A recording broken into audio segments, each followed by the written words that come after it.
पंचायत निर्वाचन पूर्व हेब पौर परीक्षा। निर्वाचन कमिशन का निर्देश पर आगक बढ़ुची नगर उन्नयन विभाग।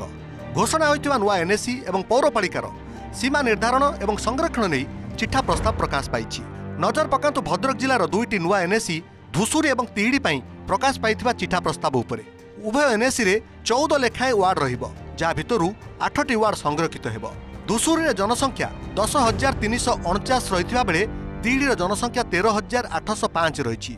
सेहीपरि गंजाम कविसूर्यनगर एनएसी को पौरपालिका रूपांतरण पाई मध्य चिठा प्रस्ताव प्रकाश पाइछि। एनएसी पक्षरु दिया जाइथिबा प्रस्ताव अनुसार म्युनिसिपालिटी रे 26 वार्ड रखा जाइछि। सेहीपरि पुरी महानगर निगम रे 39 वार्ड नै मध्य चिठा प्रस्ताव प्रकाश पाइछि। तिहिडी एनएसी हेले सहरांचल रे जो भली भाव रे सुख सुविधा मिलुची तिहिडी एनएसी हेले सेही भली सुख सुविधा मिलिबो।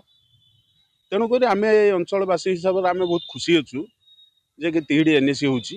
पूर्वर डिक्लेयर होता किंतु कौन कार्यकारी होता सरकार आसिया पर 2 मास पर डिक्लेयर है सागे सागे कार्यकारी आरंभ होलानी। देखु आमर बर्तमान था ये 18टी वार्ड एवं एबे टोटाली 26टी वार्ड।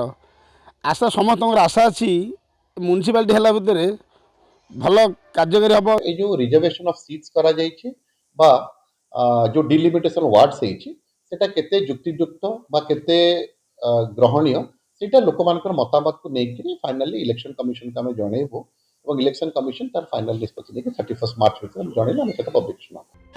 नुआ सरकार आसिबा परे 28टी एनएसी एवं 7टी पौरपालिका घोषणा होईछि।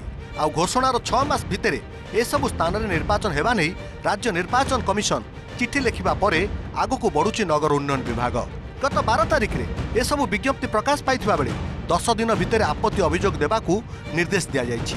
परे 26 तारिख रे विधिवत विज्ञप्ति प्रकाश पाइबो। 26 रु 13 जाए विज्ञप्ति उपरे अभियोग आवेदन आ 16 रु 28 जाए अभियोग शुणाणी। मार्च 31 रे चूड़ांत विज्ञप्ति प्रकाश पाइबा परे निर्वाचन कमिशन को ए नै अवगत करा जिवो। एपटे पौर दखल नै दंभोक्ति प्रकाश करिसंती 3 राजनैतिक दल। आपण मैंने जानते नवीन पट्टनायक ब्रांड अच्छी ओडिशा रे घर घर कोण अनुकूल रे जो जो पंचायत आज भांगिक आज म्युनिसिपालिटी हेची कि एनएससी हेची कि कॉर्पोरेशन हेची सबुडाक नवीन पट्टनायक थला बेले मध्य थले एबे भी हमर सेट तले सरपंच तले समिति सभ्य तले जिला परिषद तले ब्लॉक चेयरमैन तले सबुडे देखियो जिला परिषद प्रेसिडेंट मध्ये तले। कांग्रेस एनएससी पई प्रस्तुत अछि। प्रस्तुत आमे रहिछु एति पई कारण कांग्रेस दल दीर्घ दिन रे कार्य करिके आछि एवं भोट तो आमर एकमात्र दाबी बालेट रे करा जाऊ। स्पष्ट भाव में जना पड़िबो लोके काहाको मत दउचंती किए मत पाउची मत का सपेक्ष रे जाउची। ये तो नियम नुआ म्युनिसिपालिटी हला नुआ एनएसी हला तार 6 मास भीतर ना कोन इमते नियम अछि जो दिन सेतिकी भीतर निर्वाचन करिया पे सरकार बाध्य करिवे। M we are ready Bharatiya Janata party सेति पे पूरा दम रे प्रस्तुत होइकरी अछि। चिठा प्रस्ताव एवं विधिवत विज्ञप्ति उपरे आपत्ति अभियोग शुणी निर्धारित समय भितर चूड़ांत विज्ञप्ति प्रकाश पाउछि कि ना नाही ता उपरे नजर। Bureau report OTV.